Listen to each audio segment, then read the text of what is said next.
සුබ දවසක් කියලා දත්වලා අපේ YouTube channel එකට ආදරයෙන් පිළිගන්නවා. ඉතින් Etsy ගොඩක් දෙනෙක් අහපු දෙයක් තමයි Etsy එකේ කොහොමද selling කරන්න කියලා. ඉතින් අපි අද මේ වීඩියෝ එකේදී ඔයගොල්ලන්ට කතා කරන්නේ Etsy marketplace එක මොකද්ද? ඔයගොල්ලෝ Etsy එකේ මොන වගේ item ද sell කරන්න පුළුවන්? ඒ වගේම මොන වගේ දේවල්ද මේ Etsy එකෙන් ඔයාලට කරගන්න පුළුවන් කියන එක තමයි මේ වීඩියෝ එකේදී අපි අද ඔයාලට කතා කරන්න යන්නේ.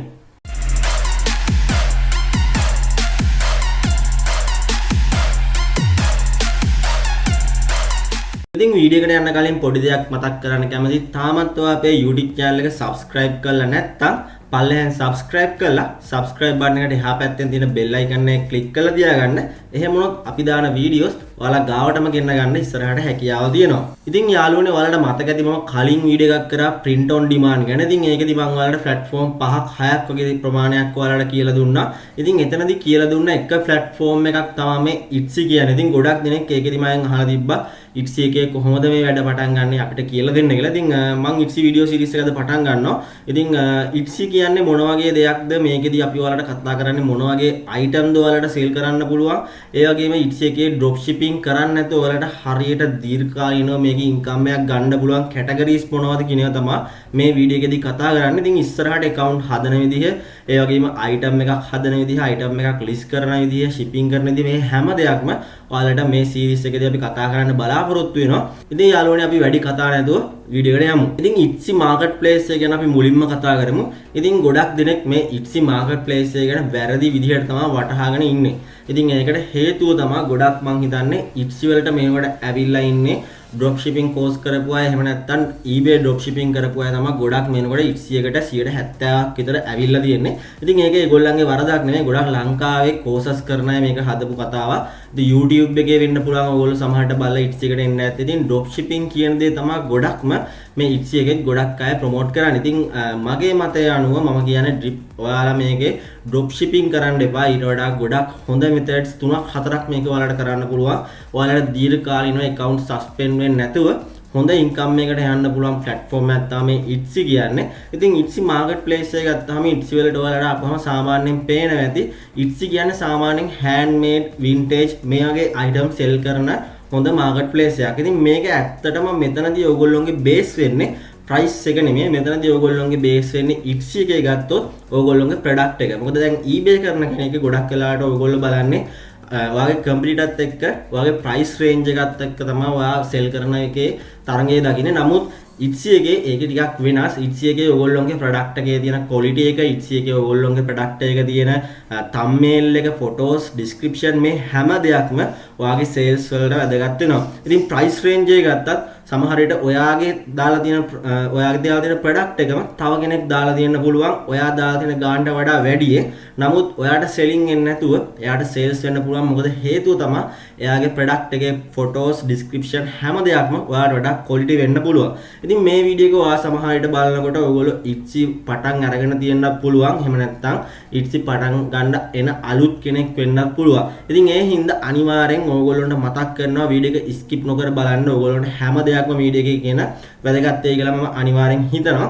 ඉතින් marketplace එකේ ඉතුරු දේවල් ගත්තාම ඔයගොල්ලන්ට මේකේ ගොඩක් item sell කරන්න හැකියාව දෙනවා. ඔයාලා normal Etsy එකට ආපුවම ඔයාලට පේනවා ඇති මෙතන ඔයගොල්ලන්ට sell කරන්න පුළුවන් හැම category එකක්ම මෙතන දාලා දෙනවා. jewelry, clothing, home and living මේ හැම දෙයක්ම ඔයාලට මේකෙදි sell කරන්න හැකියාව දෙනවා. ඉතින් සාමාන්‍යයෙන් අපි කැටගරි 3කට වගේ ගැඩුවොත් අපි කතා කරන්න යන platform එකේ ඔයාලට sell කරන්න පුළුවන් දේවල් පළවෙනි දේ තමයි ඕගොල්ලොන්ට physical item sell කරන්න පුළුවන්. ඊට පස්සේ ඔයාලට digital item sell කරන්න පුළුවන්. ඊට පස්සේ මම අන්තිමටම කතා කරන්නේ print on demand එහෙම නැත්නම් POD service ගැන. ඉතින් අපි මුලින්ම බලමු physical item එකක් sell කරන්නේ කොහොමද, මොන වගේ item ද ඔයාලට physical item sell කරන්න පුළුවන් කියලා. ඉතින් ඔයාලා ලංකාවේ ඉඳලා direct shipping කරන කෙනෙක් නම්, ඔයාලා ලංකාවේ වගේ handmade item තියෙනවා නම්, ඔයාලට drawing කරන්න පුළුවන් නම්, ඔයාලට handmade birthday card හදන්න පුළුවන් නම්, ඔයාලට මොනවාම හෝ item එකක් ලංකාවේ ඉඳලා sell කරන්න පුළුවන් දෙයක් තියෙනවා නම්, ඔයාලට මේ platform එකේ හොඳට sell කරන්න හැකියාව දෙනවා. ඔයා හිතනවා නම් birthday card එක සාමාන්‍යයෙන් $4ට 5ට වඩා sell කරන්න පුළුවන් මේකේ handmade දේවල්. ඉතින් ඔයාලා දන්නවා සාමාන්‍යයෙන් ලංකාවේ birthday card එකක් handmade item එකක් හදන්න එච්චර ලොකු මුදලක් යන්නේ නැහැ. ඉතින් ඔයාගේ shipping cost එකත් මේකේ තියාගත්තාම ඔයාලට සාමාන්‍යයෙන් හොඳ ප්‍රොෆිට් මාජින් එකක් මේකෙත් තියාගන්න පුළුවන්. අපි සාමාන්‍යයෙන් බලමු එක්සැම්පල් ටිකක් ලංකාවේ ඉඳලා සෙල් කරන අයිටම් මොනවද කියලා. ඉතින් මම මෙතනදී ෂොප් නේම් පෙන්නන්නේ නැහැ ලංකාවෑගේ. මොකද ලංකාවෑගේ පොඩි ප්‍රශ්න තියෙන හින්දා. ඉතින් මෙතනදී සාමාන්‍යයෙන් ඔයාලට පේනදී මෙයා මෙතන සෙල් කරන්නේ ලංකාවේ බෙස් මූණක්. ඉතින් ඊට අමතරව මෙයාගේ වෙන අයිටම් සමහර අයගේ බැලුවහම ඔයාලට පේනදී පොල් කටෝ අයිටම්, ඒ වගේම ඔයාලට බලා ගන්න පුළුවන් ඩ්‍රෝවින් වගේ අයිටම්. ඉතින් මේ වගේ දේවල් ලංකාවේ ඉඳලා ඔයාලට සෙල් කරන්න පුළුවන්. ඉතින් මෙතනදී ඔයාලට මේ කිව්ව අයිටම් වලට වඩා ගොඩාක් ලොකු අයිටම් ප්‍රමාණයක් ලංකාවේ තුල තියෙනවා. සිප්පි කටු එතනින් ගියාම ඔයාලට පෙන්සිල් ආර්ට් පුළුවන් නම් එහෙම නැත්නම් ඔයාලට කොලාජ් මේ ඕනම දෙයක් පුළුවන්. ඉතින් ඔයාලා හිතන්නේ නැති දේවල් මේකේ සෙල් කරන්නත් හැකියාව දෙනවා. ඉතින් පෞද්ගලිකව මම දන්නවා කටරොළු මාල් සෙල් කරන කට්ටිය ඉන්නවා. කටරොළු මාල් කියන්නේ ඇත්තටම ලංකාවේ ඕනම තැනක හොයාගන්න පුළුවන් දෙයක්. ඉතින් ලංකාවේ ඉඳලා කටරොළු මාල් පිටරට සෙල් කරන අය ගොඩක් ඉන්නවා. ඔයාලා මේකේ හෙව්වොත් ඔයා ඉට්ස් එකට ගිහිල්ලා පොඩ්ඩක් ශ්‍රී ලංකා කියලා සර්ච් කරලා අයිටම් ගැන හොයලා බැලුවොත් ඔයාලට බලා ගන්න පුළුවන් මේකේ තියෙන ශ්‍රී ලංකන් අයිටම් මොනවද, මොන වගේ අයිටම්ද මේකේ සෙල් කරලා තියෙන්නේ. ඔයාලට හිතා ගන්න බැරි විදිහේ අයිටම් ගොඩාක් ප්‍රමාණයක් මේකේ සෙල් වෙලා තියෙනවා. ඉතින් අපි ඊළඟට බලමු ෆිසිකල් අයිටම් වලින් පස්සේ ඩිජිටල් අයිටම්. ඩිජිටල් අයිටම් ගත්තාම මම දකින්නේ ඩිජිටල් කියන්නේ ඇත්තටම ගෝල්ඩන් පොයින්ට් එකක් ඉට්ස් එක ඇතුලේ තියෙන ගොඩාක් දෙනෙක්ට හොඳ ඔපචුනිටි එකක්. ඉතින් ඔයාලට ලංකාවේ ඉඳලා ෆිසිකල් අයිටම් යනකොට ඔයාලා දන්නවා යම් කිසි කරදර දෙනවා. ඔයගොල්ලෝ දන්නවා ෂිපින් ගොඩක් වෙලාවට අපිට කරදරයි ලංකාවේ ඩිරෙක්ට් ෂිපින් කරන අයට. ඉතින් මොකද ලංකාවේ පෝස්ට් සර්විස් එක ඇත්තටම පොඩ්ඩක් අවුල්. ඉතින් ඔයාලා දන්නවා සාමාන්‍යයෙන් ලංකාවෙන් අයිටම් එකක් මෙහෙ ඉඳලා දැම්මහම සමහරලාට මාස 2-3 ගිහින් දිනවා කැනඩා, ඕස්ට්‍රේලියා වගේ රටවල් වලට යන්න. ඒ සමහරලාට අයිටම් එක බයට යන්නේ නැතුව අනිත් පැත්තට ඔයාලට රිටර්න් වෙන වෙලාවල් දෙනවා. ඉතින් මේ වගේ ප්‍රශ්න තියෙන අයට ඩිරෙක්ට් ෂිපින් කරන්න අකමැති අයට, ටයිම් එක වෙදෙන්න බැරි අයට හොඳම වැඩේ තමයි ඔයාලට පුළුවන් ඩිජිටල් අයිටම් සෙල් කරන්න. ඉතින් මෙතනදී ඔයගොල්ලෝ හිතන්න පුළුවන් අපි කොහොමද ඩිජිටල් අයිටම් එකක් සෙල් කරන්නේ? මට කිසිම ස්කිල් එකක් නැහැ. මම කොහොමද මේ වගේ දේවල් කරන්න කියලා. ඉතින් ඒ ගැන බය වෙන්න එපා. ඔයාලා ඩිජිටල් අයිටම් ගිහුවම නමට බය වෙන්න එපා.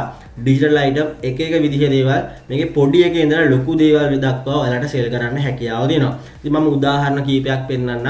ඊට අමතරව මම ඔයාලට ඉස්සරහට වීඩියෝස් වලට පෙන්නන්නම් කොහොමද ඔයගොල්ලන්ට සිම්පල් ඩිජිටල් අයිටම් එකක් ෆ්‍රී ටූල්ස් යූස් කරලා හදන්නේ.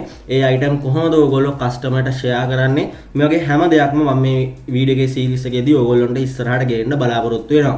ඉතින් ඩිජිටල් අයිටම් ගත්තාම සාමාන්‍යයෙන් ඔයාලට උදාහරණයක් පළවෙනියට මම ගත්තේ මෙන්න මේ වගේ printable wall art. ඉතින් Canva වගේ use කරන කෙනෙක් නම් ඔයා හොඳටම දන්නවා ඇති මේ වගේ art ඔයාලට Canva එකෙන් ලේසියෙන් හදන්න හැකියාව දෙනවා. ටෙම්ප්ලේට් දීලා තියෙනවා. ඉතින් මෙතනදී ඕගොල්ලෝ කෙලින්ම Canva වල හෝ වෙන මොකක් හරි site එකකින් ඔයාලා third party site එකකින් කෙලින්ම ඔයාලට ඔයාලගේ art template අරන් මේක sell කරන්න හැකියාව නැහැ. ඔයගොල්ලෝ ඒවා අනිවාර්යෙන් edit කරන්න ඕනේ. ඔයාලගේ design එකක් ඔයාලා හදන්න ඕනේ. ඉතින් මේවා හදන්න හරිම ලේසි. ඉතින් ඕගොල්ලෝ දැක්ක ගමන් ඔයාලා හිතන්නේ මේක මම කොහොමද මේ වගේ දෙයක් හදන්නේ, මේ වගේ දෙයක් මට අඳින්න බෑනේ කියලා. ඉතින් ඇත්තම කතාව මේවා අපි කවුරුත් මේක කරන අය අඳින ඒවා නෙමෙයි. ගොඩක් වෙලාට මේවා එක්ක සල්ලි දීලා අරගෙන එහෙම නැත්තම් ලයිසන් එහෙම නැත්තම් නැවත සෙල් කරන්න පුළුවන්, රීසෙල් කරන්න පුළුවන් සයිට් වලින් තමයි මේ ක්ලිප් ආර්ට් වගේ දේවල් අරගෙන මේ ෆොන්ට් දාලා මේ වගේ ඩිසයින් හදන්න. ඉතින් ඔයාලට බලා ගන්න පුළුවන් සාමාන්‍යයෙන් මේ වගේ බෝල් ආර්ට් එකක් සාමාන්‍යයෙන් ඔයාලට මෙන්නදී මේ ෂොප් එක ඇතුලේ වෙනකොට අයිටම් 80285ක් සෙල් වෙනවා. ඉතින් මේ අයිටම් එකේ ඔයාලට බලා ගන්න පුළුවන් ටයිටල් එක. ඉතින් සාමාන්‍යයෙන් මේක යන්නේ ඩිජිටල් අයිටම් එකක්. ඒ කියන්නේ JPG ෆයිල් එකක් තමයි යන්නේ. ඒ කස්ටමර්ට ඒකෙදි වෙන්නේ මෙයා ඇවිල්ලා කවුරු හරි ඇවිල්ලා ඔයා මේක ලිස්ට් කරලා තියෙන එක බයි කරපුවාම මෙන්න මේ විදිහට දාලා තියෙන විදිහට එයාට යනවා ඔයාගේ මේ ඉමේජ් එක. ඒ කියන්නේ JPG වෙන්න පුළුවන් PNG zip ෆයිල් එක ඕන එකක් ඔයාලට යවන්න පුළුවන්. එතකොට එයා එක ඩවුන්ලෝඩ් කරලා එයා එක print කරලා රාමු කරලා ඔක්කොම එයා කරගන්න. ඉතින් ඔයාලට තියෙන මේ ඩිසයින් එක දෙන්න විතරයි. ඉතින් ඔයාලට මේකේ තියෙන හොඳම දේ තමයි ලේසිම දේ ඩිජිටල් අයිටම් වල ඔයා ජොබ් කරන කෙනෙක් නම් ඔයාලට ටයිම් එක අඩුයි නම් ඔයාලට හොඳටම ගැලපෙන දේ තමයි මේ ඩිජිටල් අයිටම්. මේකට හේතුව තමයි ඔයාලා ලිස්ටින් එකක් දැම්මම ඔයාලා මේ වගේ එක ඩිසයින් එකක් හදලා ඔයාලා එක ලිස්ටින් එකක් දැම්මට පස්සේ ඔයාලට ආයෙ කරන්න කිසිම දෙයක් නැහැ. බය කෙනෙක් ඇවිල්ලා මේක බයි කරාට පස්සේ ඔටෝමැටික්ලි ඔයාගේ ඩවුන්ලෝඩ් කරන්න පුළුවන් ඔයාගේ ලින්ක් එක එයාට යනවා. එතකොට තියෙන්නේ එයාට ඒක ඩවුන්ලෝඩ් කරගන්න විතරයි. ඔයාලට මේකෙන් සල්ලි එනවා. ඉතින් ඔයාලට පේනවා ඉතින් මේක හරිම ලේසි දෙයක්. ඔයා එක විනාඩි 20ක් 30ක් වැය කරලා මේ ඩිසයින් එකක් හදලා දවසක් ඇතුළත ඔයාලා මේ ලිස්ටින් එක අප්ලෝඩ් කරොත් ඔයාලට එතනින් එහාට කරන්න කිසිම දෙයක් නැහැ. දිගටම බය කෙනෙක් ඇවිල්ලා මේක බයි කරත් ඔයාලට බලන්නවත් ඕනේ නැහැ. ඔයාලට සල්ලි එනවා ඔටෝමැටිකලි ඒගොල්ලෝ මේක ඉන්ස්ටන්ට්ලි ඩවුන්ලෝඩ් කරගන්නවා. ඉතින් මේක තමයි එක උදාහරණයක් මේ ඩිජිටල් අයිටම් වලට. ඊට පස්සේ ඔයාලට තව අයිටම් එකක් බැලුවොත් ඔයාලා පේනදී ඩේලි ප්ලෑනර්. ඉතින් ගොඩක් වෙලාවට ලංකාවේ නම් මේ ප්ලෑනර්ස් යූස් කරන්නේ නැහැ. නමුත් පිටරට ගොඩක් අය එහෙම නැත්නම් බිස්නස් කරන අය ස්ටුඩන්ට්ස්ලා ගොඩක් වෙලාවට මේ ඩේලි ප්ලෑනර්ස් යූස් කරනවා. ඒකට හේතුව තමයි ඒගොල්ලෝගේ දවසේ දේවල් ලියනවා. ඒගොල්ලෝ ඉස්සරහට තියෙන ප්ලෑන්ස් ලියාගන්නේ හැම දෙයක්ම මේකේ නෝට්බුක් එක. ඉතින් ඔයාලට පුළුවන් මේ වගේ පේජ් එක පේජ් එකක් ක්‍රියේට් කරලා ඒගොල්ලන්ට දුන්නාම එයාලට ඒක ඩවුන්ලෝඩ් කරගන්න විදිහට දුන්නාම ඒගොල්ලෝ ඒක ඩවුන්ලෝඩ් කරගෙන ඒක print කරගන්නවා. ඉතින් ඔයාලට පේන්නේ නැති මේක සාමාන්‍යයෙන් මේක page එකක් තමයි ඔයාලට හදන්න තියෙන්නේ. ඉතින් ඔයාලට පේන්නේ නැති ඩවුන්ලෝඩ් කරන්න දෙන zip file එක. ඉතින් ඩොලර් 1යි මේ 1.49ක්. ඉතින් ඔයාලට පේන්නේ නැති මේනකොට 50938ක් වගේ ප්‍රමාණයක් මේ shop එක ඇතුලේ items සෙල්ලලා දිනවා. ඉතින් සාමාන්‍යයෙන් ඕගොල්ලෝ මේ shop වලට visit කරලා බලන්න. ඕගොල්ලෝ ඉස්සෙල්ලාම market place එකේ තියෙන shop ඔයා කරන්න යන niche එකට අදාළ shop ටිකක් බලන්න, prices බලන්න, මොන වගේ thumbnailද මේ හැම දෙයක්ම ඔයාලා research කරොත් තමයි ඔයාලට මේකෙදි ඉස්සරහට ලේසියෙන් යන්න හැකියාව දෙන්නේ. ඉතින් ඕගොල්ලෝ මේකේ description නම් මම මේ හැම දෙයක්ම බලන්න. ඉතින් සාමාන්‍යයෙන් මේ වගේ දේවල් ඔයාලට Canva එකෙන් හදන්න පුළුවන්. තව Photoshop පුළුවන් නම් ඔයාලට Photoshop වලින් හදන්න පුළුවන්. මේවා හරිම ලේසියෙන් හදන්න පුළුවන්. ඊළඟට අපිට පුළුවන් මේ වගේ birthday card එහෙම නැත්නම් invitation card මේ වගේ දේවල් හදන්න. ඉතින් ඔයාලට පේන ඇති editable invitation card එකක් තියෙන්නේ. ඉතින් ඔයා බලනදී editable එකක් කොහොමද ඔයා දෙන්නේ කියලා. ඉතින් ඒකත් මම ඔයාලට ඉස්සරහට කියලා දෙන්නම්. සාමාන්‍යයෙන් ඔයාලට පුළුවන් Canva එකේ ඔයා design එකක් හදලා ඒක share කරන්න ඔයා customer-ට. ඒ customer-ට ඒක අරගෙන එයාට පුළුවන් ඒක ඕන විදිහට එයාට edit කරගන්න නම දාන්න ඕන තරම් නම දාලා ඒ විදිහට එයාට ඒක edit කරලා print කරන්න පුළුවන්. ඉතින් මේ වගේ item එකක් හදලා ඔයා මේකට දාලා ඔයාට පුළුවන් ඩොලර් 2ක් එහෙම නැත්නම් 3ක් 4කට වගේ මේක sell කරන්න. ඉතින් මේ ගානම දාන්න ඕන නැහැ. මීට වඩා වැඩියෙන් දැම්මත් ඔයාගේ design එක හොඳයි නම් ඔයාගේ creation එක හොඳයි නම් අනිවාර්යෙන් බයස්ලා ඔයාගෙන් buy කරනවා. ඊට පස්සේ ගත්තාම මේ වගේ birthday cards ඒත් අර වගේම invitation card වගේම තමයි. ඉතින් ඔයාලට පේනදී හරිම ලේසි මේ වගේ දෙයක් design කරන්න. ඇත්තටම ඔයාලට තියෙන්නේ Canva වගේ දෙයකින් එහෙම නැත්නම් ඔයාලට පුළුවන් ඩිසයිනින් බැරි වුණත් ඔයාලට මේ වගේ clip art ගොඩක් වෙලාවට අපිට ගන්න ඕන තරම් තැන් තියෙනවා. ලයිසන්ස් දීලා තියෙනවා අපිට රීසෙල් කරන්න පුළුවන් තැන්. ඉතින් ඒ වගේ අරගෙන ඔයාලට පුළුවන් මේ වගේ font එකක් use කරලා ලේසියෙන් happy birthday කියන එක ලියලා මේ කාඩ් එකක් printable විදිහට දෙන්න. ඉතින් ඔයාලට මේනදී පොඩි PDF ෆයිල් එකක් තියෙන්නේ. ඉතින් ගොඩක් වෙලාවට මේක editable එකක් වෙන්න ඕනේ. ඉතින් මේකෙදි ඔයාලට සාමාන්‍යයෙන් මේ වගේ item 1000ක් sell වුණත් ඔයාලට සාමාන්‍යයෙන් ඩොලර් 1000ක් වගේ මුදලක් මෙතනදී හොයන්න පුළුවන් ඩොලර් 1 ගානේ sell කරා. ඉතින් සාමාන්‍යයෙන් මේ වගේ simple design ඔයාලට sell කරන්න හැකියාව දෙනවා. ඊට අමතරව ඔයාලට උදාහරණයකට ගත්තාම business card ගන්න පුළුවන්. ඒ වගේම stickers මේ stickers ගත්තාම ඔයගොල්ලොන්ට හරිම ලේසියෙන් මේ stickers create කරන්න පුළුවන්. ඉතින් Redbubble කරන කෙනෙක් නම් ඔයාලා මතකයි මම stickers ගැනත් කිව්වා. ඉතින් stickers create කරන්න දන්න දියට මම ඉස්සරහට stickers create කරන්න කියලා දෙනවා. YouTube එකෙත් ඕන තරම් ඔයාලට මේ stickers මේ logos create කරනවා free ඉගෙන ගන්න හැකියාව දෙනවා. ඉතින් යාළුවනේ ඊළඟට මම ගත්තේ අපේ අන්තිම කැටගරි එක විදියට print on demand. ඉතින් ගොඩක් දෙනෙක් මගෙන් අහපු දෙයක් තමයි print on demand කරන්නේ කොහොමද කියලා. ඉතින් සාමාන්‍යයෙන් print on demand කියන්නේ ටිකක් ලොකු දෙයක්. ඉතින් මේකෙදි ඔයගොල්ලොන්ට හරියට මේකෙදි කරන්න ඕනේ. ඉතින් දන්නේ නැති කෙනෙක්ට මම print on demand කියන්නේ මොකක්ද කියලා කෙටියෙන් කියන්න. print on demand හරියට dropshipping වගේ. නමුත් මේක legally dropshipping නෙමෙයි. මේක ඇත්තටම Etsy එකත් එක්ක අපි වෙනම company එකක්. එහෙම නැත්නම් third party company එකක් join කරලා කරන වැඩක්. ඉතින් මෙතනදී Etsy එකේ මේකට අවසර දීලා දිනවා legally. අපි මේගොල්ලොත් එක්ක agreement එකක් sign කරලා තමයි මේ වැඩේ පටන් ගන්න. ඉතින් මෙතනදී වෙන්නේ අපි USA එහෙම නැත්නම් කැනඩා වගේ තියෙන country එක තියෙන warehouse එක තියෙන site එකකින් අපි ඒගොල්ලොත් එක්ක join වෙලා තමයි මේකෙදි කරන්නේ. මෙතනදී කරන්නේ ඒගොල්ලෝ ඔයා වෙනුවෙන් ඔයාගේ item එක manufacturing කරලා එහෙම නැත්නම් හදලා packing කරලා බයයට ship කරන order එකක් ආපුවම එතකොට ඔයා බලනදී ඔයාලට මොකද්ද කරන්න දෙන්නේ කියලා ඔයාලට කරන්න තියෙන්නේ මෙන්න මේ මැද්දේ තියෙන මෙන්න මේ වගේ design එකක් දෙන එක විතරයි. ඔයාලට මෙතන අකුරු වෙන්න පුළුවන්. ඔයාලා එහෙම නැත්නම් මෙතන ඔයාලට illustrator නැත්නම් Canva එකකින් හරි මොකෙන් හරි මොනවා හරි clip art එකක් හදලා දෙන්න පුළුවන්.